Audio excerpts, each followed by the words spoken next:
Magandang araw mga kapantasya. Isa na namang kwento ang ating ibabahagi. Hindi ko mahindihan ang gusto ng aking bayaw na lalaki.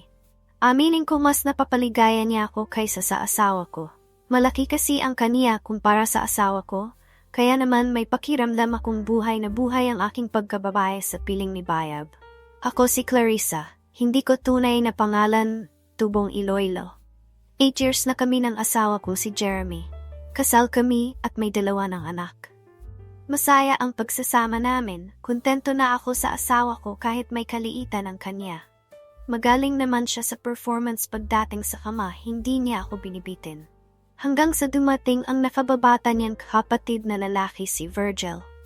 College student na si Virgil at naisipan ni Jeremy na pansamantalang patirahin si Virgil sa bahay dahil dito siya sa Iloilo, nag-enroll na yung pasukan. Matangkad si Virgil kaysa sa kuya Jeremy niya.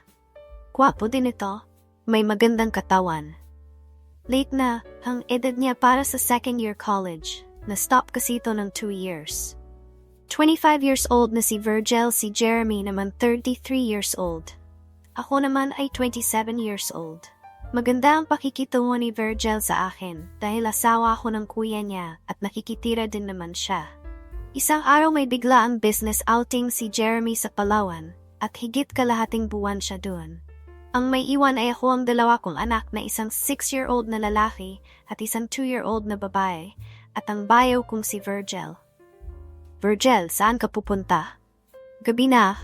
Tsaka sino yung mga tao sa labas ng bahay, mga kaibigan mo? Tanong ko kay bayaw, bago pa ito makalabas ng bahay. Mga classmate at kaibigan ko ate. Birthday ng classmate namin, kaya nagkayayaang uminom. Huwag po kayong mag-alala, uuwi din naman po ako. Nakangiting paliwanag naman niya sa akin.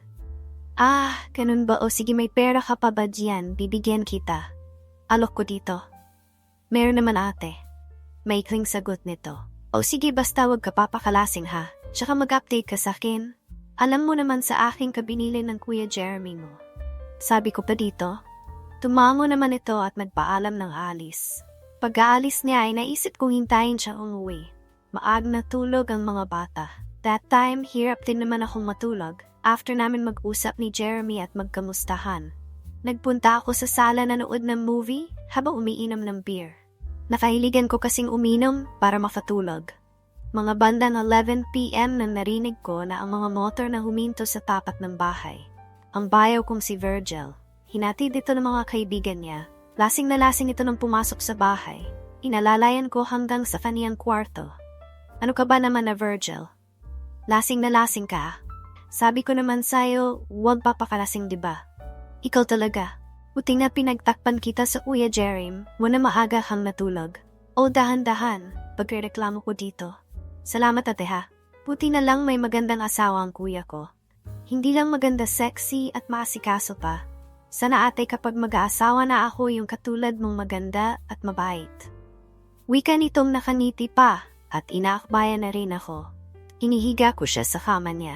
Agad siyang nakatulog dahil sa kalasingan. Hindi ko alam kung ano ang nararamdam ko ng mga oras na yun. Hindi ko kasi maiwasang titigan ang matipunong katawan ni Bayaw. Sobrang gwapo niya kumpara sa kuya Jeremy niya. Napakagat labi pa ako nang mapansin ko pa ang gawing ibaba niya. Bahat na bahat kasi ang nakatagong dragon sa pantalon niya. Nag-init talaga ang katawan ko mga kapantasya. May kung anong hipnotismo ang nangyari sa akin at ang malikot kong mga kamay ay nagsimulang gumalaw at kalikutin ang ibaba ni Virgil. Sobrang curious ako kung gaano kalaki ang alaga nito kumpara sa kuya Jeremy niya. Sinilip ko muna ito kung tulog na nga ba talaga bago ko dukutin ang pagkalaki niya. Sabihin na ng mga taong malandi at easy to get akong babae. Pero to be honest, mas wild talaga ako pagdating sa kama, lalo na kung nagsisimulang mag-init ang aking katawan. Kung minsan pa na ako itong nagyayaya kay Jeremy, sunod ako sa gusto niyang gawin ko sa kaniya. Kahit medyo hindi kalakihan ang kaniya. Tala ng pagmamahal ko at galing niya sa kama ay napapaligaya naman niya ako. Ngunit mula nang tumira sa amin si Virgil, may nabuhay sa aking pagkabae. Hindi may kakaila malaki talaga ang dinadalang kargada ni Bayaw. Bakat na bakat ito. Lalo kapag bagong ligo at naka-boxer short lang siya. Hindi ko maiwasang hindi tumingin ng palihim sa gawing ibaba ni Bayaw. Napapalunok na lang ako. Gusto ng mga kamay kong dakmain ito, ngunit lagi kong iniisip na kapatid ito ng asawa ko at dapat na umiwas ako sa kung anumang kalokohang nararamdam ko. Pero nang gabing umuwi na siya ng lasing ay hindi ko talaga napigilan ang sarili ko. Nagulat ako at nanlaki ang mga mata ko nang makita kung gaano kalaki ang kay Bayaw kong si Virgil. Mabango ito at inaakit akong tumikim. Sinimulan kong paligayin ang sarili ko at nag-imagine akong may ginagawa kami ng Bayaw ko. Hindi ko napansin ang pagbangon niya, siguro naramdaman niya ang ginagawa ko sa kanya. Ate, anong ginagawa mo? Biglang tanong nito. Nahiya ako sa kanya. Napatayo ako at hindi makatingin sa kahihiyang ginawa ko. Dali-daling lumabas ako ng kwarto niya. Nang biglang sinundan niya ako at hinawakan ako sa braso. Umarap ako at bigla niya akong hinawakan sa mukha. Sinuklian ko na rin ang gusto niya at kapwa namin pinagbigyan ang init ng aming mga katawan. Ang isang gabing may nangyari sa amin ng Bayaw ko ay naulit habang wala si Mr. May mga time na sabay pa kaming maligo at kahit sa pagkainan ay kinakalikot ng mga paa ko ang kargada niya sa ilalim ng mesa. Sobrang nasisiyahan siya sa ginagawa ko sa kanya. Ate, hindi ka ba kontento sa kuya ko? Biglang seryosong tanong niya sa akin habang magkayakap pa kami sa kama namin ng Mr. ko. Mahal ko ang kuya mo. Pero may kulang kasi na hinahanap ko. At sa'yo ko natagpuan iyon, Virgil. Sana manatiling lihim itong ginagawa natin. Sabi ko, anong kulang kay kuya na hindi ka kontento? Pagtatakang tanong niya. Gwapo naman kasi si Jeremy, nasa lahi talaga nila iyon. Hindi rin masasabing maliit ang kanya dahil malaki ang katawan niya at matangkad.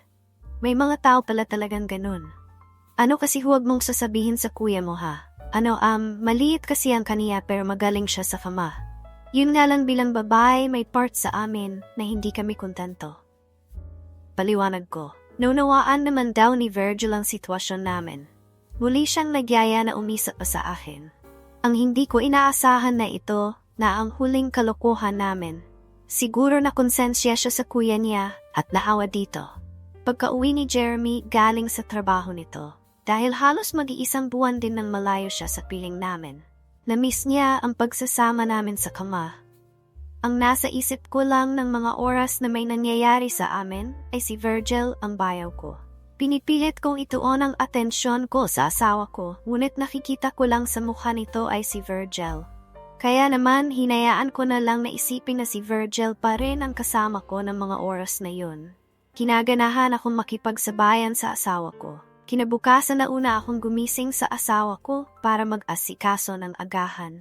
Kagigising lang din ni Virgil at nasa sala na ito nagkakape habang may kausap na babae sa cellphone nito.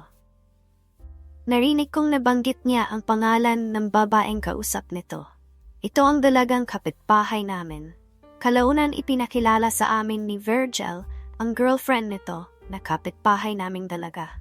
Medyo nung una nakaramdam ako ng selos sa babae, pero mas inintindi ko na lang ang sitwasyon namin ng asawa ko. Kahit pa mahirap para sa akin na makita lagi si Virgil na masaya sa iba, pinilit kong kalimutan ang mga namagitan sa amin sa loob ng halos 3 linggo. Nagpaalam na sa amin si Virgil, nalilipat na siya kasama ang mga classmate at barkada nito sa apartment na inupahan nila malapit sa school na pinapasukan nito. Siguro ito na rin ang magandang paraan para mas malayo ako sa tukso kay Virgil. At naisip ko rin na baka paraan niya rin ito para di na kami magkasala pa sa kuya Jeremy niya. Lumipas ang mga taon. Nakagraduate at kalaunan bumuo na ng sariling pamilya si Virgil. Unti-unti ko na rin natanggap na kalimutan ang lahat alang-alang sa ikakapayapa ng sarili naming mga pamilya. Hanggang ngayon, nanatiling lihim pa rin ang nangyari sa amin ng kapatid ng asawa ko. Tanging Diyos lang ang nakakaalam sa pagtataksil na ginawa ko. Umaasa ko mga kapantasya na sana mapatawad ako ng Diyos sa aking kasalanang nagawa.